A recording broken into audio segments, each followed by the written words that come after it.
आज हम देखने जा रहे हैं प्लाज्मा। प्लाज्मा क्या होता है, ठीक है।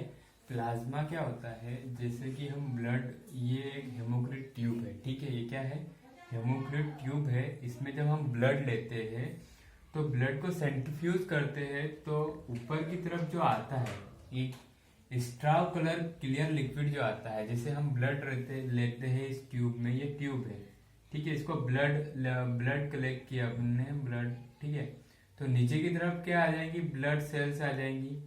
सेंट्रीफ्यूज करेंगे उसको 3000 रेट पर मिनट की स्पीड से इसको सेंट्रीफ्यूज करेंगे तो नीचे की तरफ ब्लड सेल्स आ जाएंगी और ऊपर की तरफ प्लाज्मा चल जाता है, star coloured liquid part of blood ऊपर की तरफ चल जाता है और बीच में एक थिन लेयर रहती है जिसको डब्ल्यूबीसी बोला जाता है, ठीक है।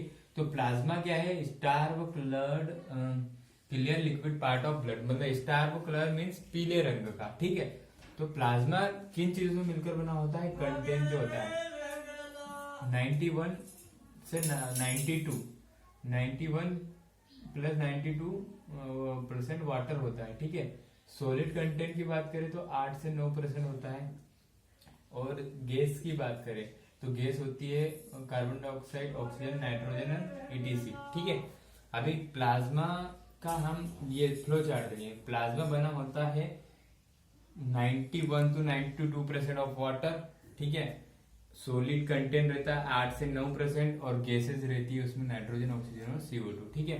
तो हम सॉलिड कंटेंट को डिवाइड करते हैं दो भागों में, organic and inorganic. Organic means क्या होता है, कार्बनिक, ठीक है।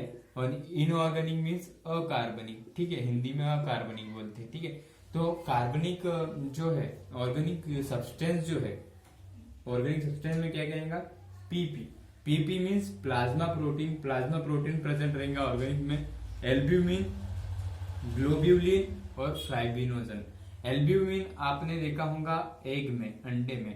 अंडे में कैसा, जैसे आपने यदि अंडा देखा हो तो अंडे का कलर किस तरह था, व्हाइट, ठीक है। वो जब आप उसको फोड़ते हो तो फूट जाता है, तो उसमें से एक पीले पीले रंग का स्टाव कलर जो सब्सटेंस दिखता है वो क्या होता है, एल्ब्यूमिन प्रोटीन रहता है। और जब उसको आप बॉईल करते हो, जब अंडे को बॉईल किया जाता है तो वो फूटता क्यों नहीं है, जस्ट बिकॉज ऑफ जो उसमें जो प्रोटीन रहता है एल्ब्यूमिन, वो उसका कोगुलेशन हो जाता है। क्या हो जाता है, कोगुलेशन हो जाता है, जम जाता है, ठीक है, जम जाता है, कोगुलेशन हो जाता है अंडे का, ठीक है। तो इसमें प्लाज्मा प्रोटीन में तीन चीजें प्रेजेंट रहेंगी, albumin, globulin and fibrinogen. Fibrinogen का मतलब होता है नेटवर्क, जाल, ठीक है। ये भी हम बाद में डिस्कस करेंगे, फाइब्रिनोजन अच्छे से, प्लाज्मा प्रोटीन भी डिस्कस करेंगे। ए क्या है, means amino acid. Amino acid में दो चीजें मिलेंगी, essential amino acid and non essential amino acid, ठीक है। आगे बढ़ते CHO कार्बोहाइड्रेट की बात करें तो कार्बोहाइड्रेट में हमको ग्लूकोज मिलेगा। फैट्स की बात करें तो फैट्स में हमको मिलेंगे ट्राइग्लिसराइड, कोलेस्ट्रॉल एंड फॉस्फोलिपिड, ठीक है। आगे बात करें इंटरनल सिक्रीशन। इंटरनल सिक्रीशन की बात करें तो क्या दिखेगा हमको, हार्मोन्स दिखेंगे, ठीक है। और एंजाइम की बात करें तो हमको इमाइलेज, लाइपेज और प्रोटीलेज और बहुत सारे एंजाइम मिलते हैं। तो एक बात, एंजाइम को पहचानने का सिंपल सा फॉर्मूला होता है। एंजाइम को कैसे पहचानेंगे, ESE, ठीक है। ये देखिए इमाइलेज लिखा है तो इनके पीछे A या C, ठीक है, A या C या E या C, जिनके भी पीछे लग गया समझ लो वो एंजाइम है। देखो इमाइलेज, ये पीछे A या C, E या C, प्रोटीलेज, ठीक है। Non protein nitrogen substance. Non protein nitrogen substance में कौन कौन से आते हैं, अमोनिया आता है, क्रेटिनिन आता है, यूरिया आता है, यूरिक एसिड आता है, जेंथिलिन आता है, क्रिएटिनिन आता है, ठीक है।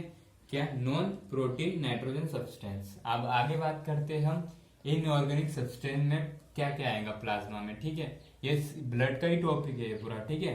तो क्या आएगा, यानी sodium, calcium, potassium, magnesium, chloride, phosphate, iron, copper, iodide and bicarbonate, ठीक है। ये इनऑर्गेनिक सब्सटेंस, ठीक है।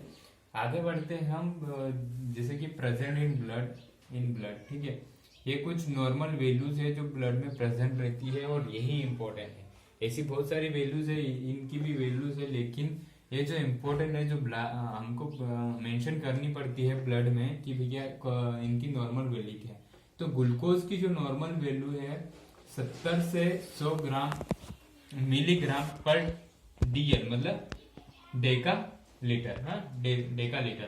प्लाज्मा प्रोटीन कितना प्रेजेंट होता है ब्लड में? 6.4 से 8.3 मिलीग्राम पर डेसीलीटर। कैल्शियम की बात करें, कैल्शियम प्रेजेंट होता है 4.5 to 5.5 milli equivalent per litre. ठीक है, मिली इक्विवेलेंट पर लीटर। ठीक है। सोडियम की बात करें तो 135 से 145 135 to 145 milli equivalent per litre. ठीक है। और इसकी पोटेशियम की बात करें, पोटेशियम कितना प्रेजेंट होता है बॉडी में? देखिए दोस्तों, ये जो चीजें है दोनों चीजें सिमिलर है, कैल्शियम और पोटेशियम बहुत सिमिलर है। देखिए ये 3.5 है, कैल्शियम ज्यादा होता है, पोटेशियम बोन्स में ज्यादा होता है। दिस थिंग कि पोटेशियम ज्यादा होता है बोन्स में और कैल्शियम ब्लड में ज्यादा होता है। ठीक है। तो ये 4.5 है तो ये 3.5 और ये 5.5 है तो ये 5.0 मिली इक्विवेलेंट पर लीटर। आयरन की बात करें, मतलब लौह तत्व की बात करें तो 50 से 150 माइक्रोग्राम पर लीटर। माइक्रोग्राम, ये साइन ऑफ माइक्रो है, माइक्रोग्राम।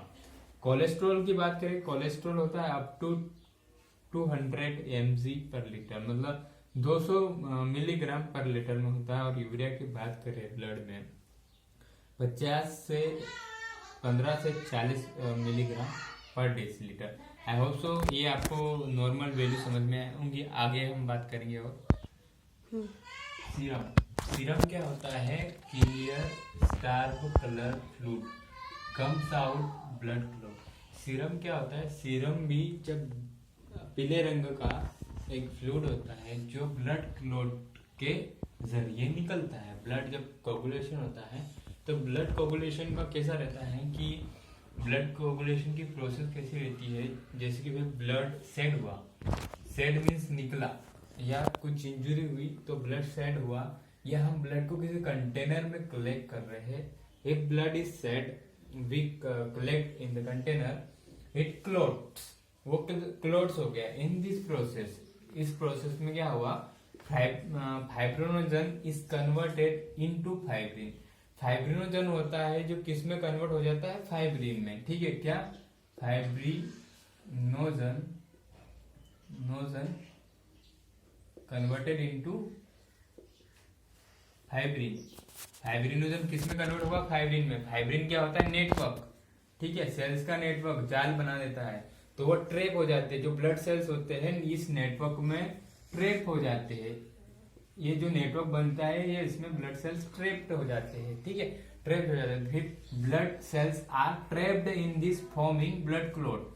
तो फिर जो ब्लड सेल्स है वो ट्रैप्ड हो जाती है और क्या फॉर्म होता है?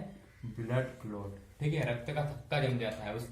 उसके फलस्वरूप क्या होगा? As result comes out serum. As result क्या होगा? Comes out serum. ठीक है, उसमें से ब्लड क्लॉट में से after about 40 minutes comes out serum. 45 minute बाद सीरम बाहर आता है। तो सीरम को साधारण भाषा में समझे तो क्या है?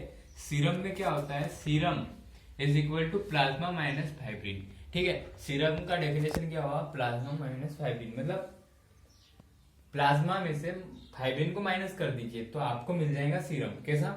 जैसे कि सीरम में क्या? एल्ब्यूमिन और ग्लोब्यूलिन दोनों प्रोटीन पाए जाते हैं। लेकिन फाइब्रिनोजन माइनस क्यों करने का बोल रहे हैं? क्योंकि उस प्लाज्मा में फाइब्रिन जब नहीं प्रेजेंट रहेगा, ठीक है, एल्ब्यूमिन और ग्लोब्यूलिन प्रेजेंट रहेंगे। ठीक है, ये दोनों यदि प्रेजेंट है और प्लाज्मा यदि फाइब्रिन यदि नहीं प्रेजेंट है, ठीक है, तो सीरम बनेगा क्या? नहीं। ठीक है, प्लाज्मा में तीनों चीज प्रेजेंट रहती है, तीनों। ठीक है, तो सीरम का मतलब क्या हुआ? Plasma minus fibrinogen. मतलब प्लाज्मा में से फाइब्रिनोजन को हटा दीजिए तो क्या बचेगा हमको? प्लाज्मा में तीनों चीजें रहती है तो हमको एल्ब्यूमिन और ग्लोब्यूलिन प्रोटीन रहेंगे, मिलेंगे। ठीक है, तो इस प्रकार सीरम का ये होता है, प्रोसेस होती है, सीरम निकलता है। तो thank you so much, I hope so आपको समझ में आएगा।